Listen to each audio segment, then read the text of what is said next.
Very good morning dear students. आज हम आपके साइंस का 7 चैप्टर स्टार्ट करेंगे जिसका नाम है weather climate and adaptations of animals to the climate. तो बेसिकली जैसा कि ये चैप्टर खुद ही बता रहा है कि इस चैप्टर में हमें पढ़ना क्या है। हमें पढ़ना है वेदर के बारे में, ठीक है, कि वेदर होता क्या है, कैसे वेदर फोरकास्टिंग होती है। इसके बाद पढ़ना है क्लाइमेट के बारे में और अलग अलग क्लाइमेट में जो अलग अलग एनिमल्स हैं वो किस तरह के एडाप्टेशंस उनमें पाए जाते हैं और कैसे वो एक्सट्रीम क्लाइमेट में भी सरवाइव कर पाते हैं। ठीक है, तो सबसे पहले हम लोग यहाँ पे वेदर के बारे में जानेंगे कि वेदर क्या होता है। अगर वेदर की बात करें बच्चों, तो वेदर है क्या एक्चुअली? एयर की कंडीशन है। किसी भी पर्टिकुलर जगह पे एयर की जो कंडीशन होती है, ठीक है, उसी को क्या बोलते हैं? वेदर बोलते हैं। या फिर दूसरे शब्दों में हम ये कह सकते हैं वेदर क्या है? एटमॉस्फेयर की कंडीशंस के बारे में बताता है। अब एटमॉस्फेयर की कंडीशन किसके रिस्पेक्ट में भाई? एटमॉस्फेयर की कंडीशन टेम्परेचर के रिस्पेक्ट में, ह्यूमिडिटी के रिस्पेक्ट में, रेनफॉल के रिस्पेक्ट में, और इसके अलावा क्लाउड्स हो गए, विंड स्पीड हो गई, ये सारी चीजों के रिस्पेक्ट में वेदर की जो एटमॉस्फेयर की जो कंडीशन होती है, ठीक है, उसी को क्या बोलते हैं? वेदर बोलते हैं।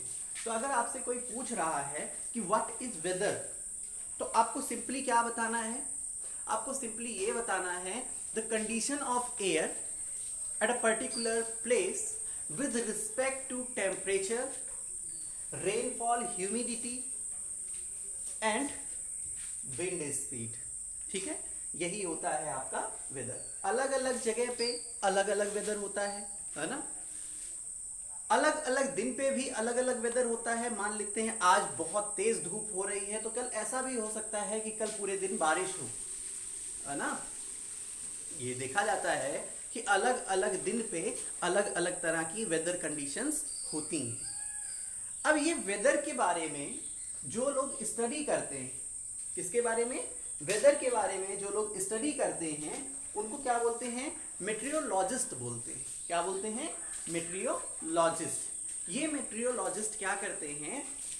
वेदर के एलिमेंट्स के बारे में, ये क्या है? सारे के सारे वेदर के एलिमेंट्स हैं। ठीक, ये जो मेट्रियोलॉजिस्ट होते हैं ये क्या करते हैं? वेदर के एलिमेंट्स की स्टडी करते हैं और स्टडी करने के बाद उस पूरे डेटा को एनालाइज करते हैं।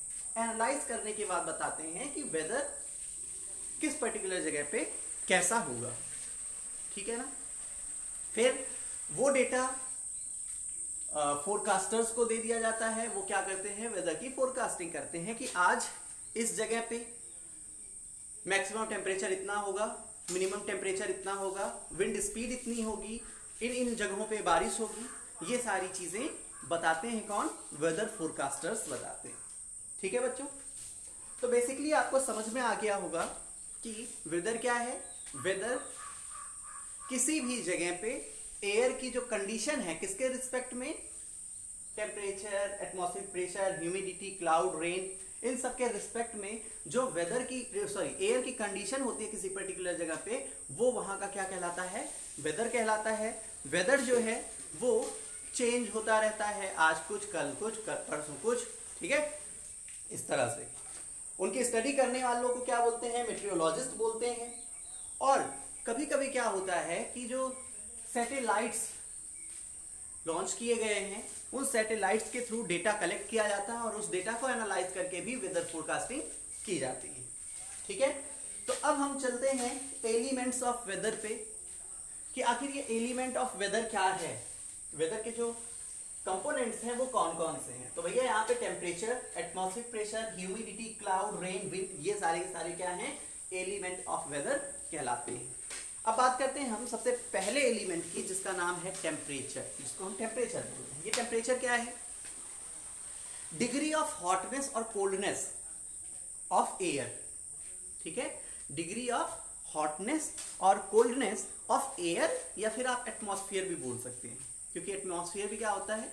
एयर ही होता है। ठीक, एयर का ही ब्लैंकेट होता है जिसको हम एटमॉस्फेयर बोलते हैं। तो आप सिंपली बोल सकते हैं डिग्री ऑफ हॉटनेस और कोल्डनेस ऑफ एयर जो होता है वही क्या बताता है आपको? टेम्परेचर बताता है। ठीक है। ये किस चीज पे डिपेंड करता है टेम्परेचर? ये डिपेंड करता है ड्यूरेशन ऑफ सनशाइन पे। किस चीज पे डिपेंड करता है? ड्यूरेशन ऑफ सनशाइन पे ये डिपेंड करता है। अब ड्यूरेशन ऑफ सनशाइन पे कैसे डिपेंड करता है इसके बारे में बात कर लेते हैं।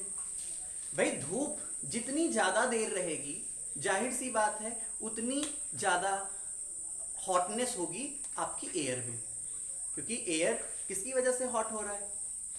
सनशाइन की वजह से। जितनी ज्यादा देर तक धूप रहेगी उतनी ज्यादा एयर गर्म रहेगी, जितनी कम देर तक धूप रहेगी उतना हीट कम मिलेगी एयर को, और एयर कैसी रहेगी? उतनी ठंडी रहेगी। ठीक है। तो जो डिफरेंट सीजन्स होते हैं, लाइक समर, विंटर, ये सारे सीजन्स होते हैं, ये किसके बेसिस पे होते हैं भाई? ये होते हैं सनशाइन के ड्यूरेशन के बेसिस पे। गर्मियों के सीजन में आप देखेंगे कि जो टेम्परेचर होता है वो बहुत ज्यादा होता है, बहुत गर्मी पड़ती है। क्यों पड़ती है? क्योंकि जो सनशाइन का ड्यूरेशन होता है वो बहुत लंबा सा होता है। इसका मतलब क्या है कि सनराइज बहुत जल्दी हो जाता है और सनसेट बहुत देर में होता है, जिसकी वजह से इसके बीच में सनशाइन आराम से पड़ती रहती है और एयर की जो कंडीशन है वो गर्म होती रहती है। एयर कैसा होता रहता है? गर्म होता रहता है, जिसकी वजह से बहुत ज्यादा गर्मी पड़ती है। लेकिन अगर हम यही बात करें सर्दियों के सीजन की, तो सर्दियों में क्या होता है? सर्दियों में होता ये है बच्चों,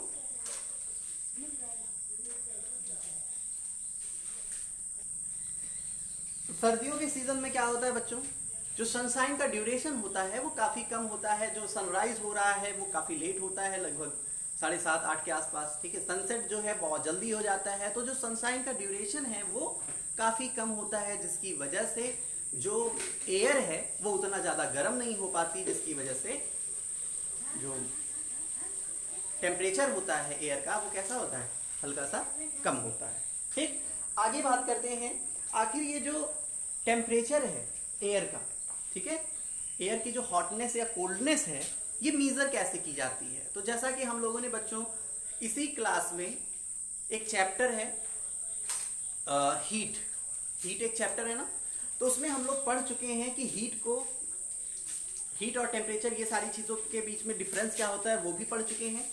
और ये भी पढ़ चुके हैं कि आखिर किसी भी बॉडी का टेम्परेचर मेजर कैसे किया जाता है ना।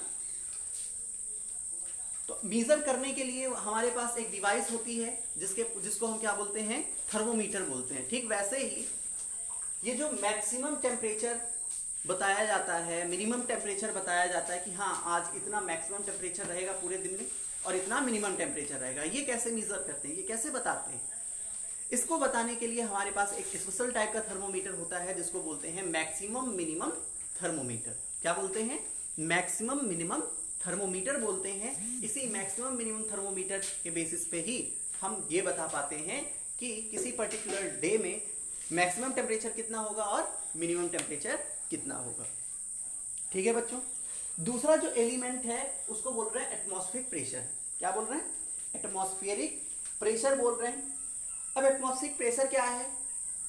एक फोर्स है एक तरह से जो कि अर्थ सरफेस पे पड़ रहा है। अब किसकी वजह से अर्थ सरफेस पे फोर्स पड़ रहा है?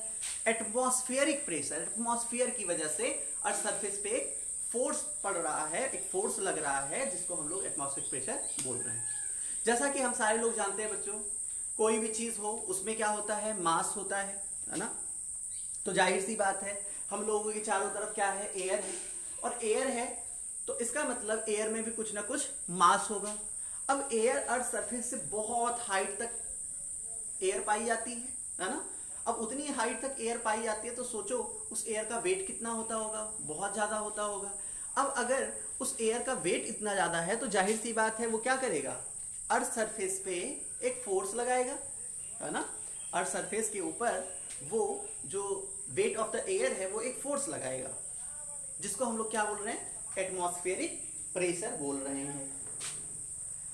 अब अगर बात करें कि एटमॉस्फेरिक प्रेशर कब कम होता है और कब ज्यादा होता है, तो जैसा कि हम लोग जानते हैं कि जो हॉट एयर होती है वो कैसी होती है? ड्राई होती है। उसमें जो मॉइस्चर का अमाउंट होता है वो काफी कम होता है। ठीक है। मॉइस्चर का जो अमाउंट होता है, जो परसेंटेज होता है, काफी कम होता है, जिसकी वजह से हॉट एयर कैसी होती है? ड्राई होती है। और हॉट एयर जब ड्राई होगी तो जाहिर सी बात है वो कैसी होगी? हल्की होगी। ठीक। लेकिन अगर हम उसी की जगह पे कोल्ड एयर की बात करें तो कोल्ड एयर में वाटर वेपर का परसेंटेज क्या होता है, ज्यादा होता है, जिसकी वजह से एयर भारी होती है और भारी होने की वजह से जो कोल्ड एयर होती है उसका वेट भी ज्यादा होता है, तो कोल्ड एयर की वजह से एटमॉस्फेरिक प्रेशर ज्यादा पड़ता है।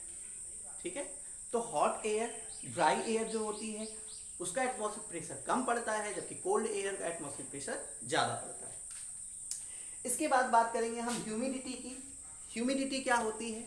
Humidity actually the amount of water vapour present in our air is known as humidity. आर्द्रता इसको हिंदी में बोलते हैं कि कितना अमाउंट एयर का कितना अमाउंट वाटर वेपर का हमारी एयर में प्रेजेंट है, वो क्या कहलाती है? ह्यूमिडिटी कहलाती है। अगर बात करें बच्चों तो ह्यूमिडिटी अलग अलग जगह पे अलग अलग होती है। जैसे यहाँ की एयर में जो ह्यूमिडिटी होगी वो अलग होगी, कोस्टल एरियाज में जो एयर होगी वहां पे जो ह्यूमिडिटी होगी वो अलग होगी, वाटर बॉडीज के पास में जो एयर होगी उसकी ह्यूमिडिटी क्या होगी? अलग होगी। क्यों? ऐसा क्यों? ऐसा इसलिए क्योंकि यहाँ पे कोई वाटर बॉडी तो है नहीं, है ना, तो वाटर इवेपोरेट तो हो नहीं रहा है, जिसकी वजह से यहाँ पे उतना ज्यादा वाटर वेपर प्रेजेंट नहीं होगा आपकी एयर में। लेकिन अगर हम बात करें किसी वाटर बॉडी के ऊपर जो एयर है, सीज, ओशियन, ठीक है, इन सब के ऊपर जो एयर है वहां पे तो दिन भर सनशाइन पड़ रही है, जिसकी वजह से वाटर जो है इवेपोरेट हो रहा है। इवेपोरेट होने के बाद वो वाटर वेपर किसमें मिक्स हो रहा है? एयर में मिक्स हो रहा है, जिसकी वजह से सीज, ओशियन के ऊपर जो एयर होती है, ठीक है, उसमें वाटर वेपर का परसेंटेज क्या होता है? बहुत ज्यादा होता है। अगर उनको कंपेयर करें हम अर्थ सरफेस के ऊपर जो एयर है उससे, तो उसका परसेंटेज काफी ज्यादा होता है, और अर्थ सरफेस के ऊपर जो एयर होता है वहां पे वाटर वेपर का परसेंटेज काफी कम होता है। ह्यूमिडिटी किसके वजह से मेजर करते हैं? ह्यूमिडिटी को भी मेजर करने के लिए एक डिवाइस है जिसको बोलते हैं हाइग्रोमीटर। क्या बोलते हैं? हाइग्रोमीटर बोलते हैं। ठीक, हाइग्रोमीटर डिवाइस से हम लोग क्या करते हैं? ह्यूमिडिटी को मेजर करते हैं कि एयर में कितना परसेंटेज ह्यूमिडिटी पाई जा रही है। ठीक, अलग अलग जगह पे मैंने बताया कि जो वाटर वेपर का परसेंटेज है एयर में वो अलग अलग होता है, तो उसको मेजर करते हैं किसकी वजह से? किससे मेजर करते हैं? हाइग्रोमीटर से मेजर करते हैं, और बता पाते हैं कि हाँ इतना परसेंटेज है किसका? वाटर वेपर का आपकी एयर में। ठीक है बच्चों, तो आज के लिए इतना ही। बाकी के जो एलिमेंट्स हैं वो हम पढ़ेंगे next day. Thank you, have a very good day.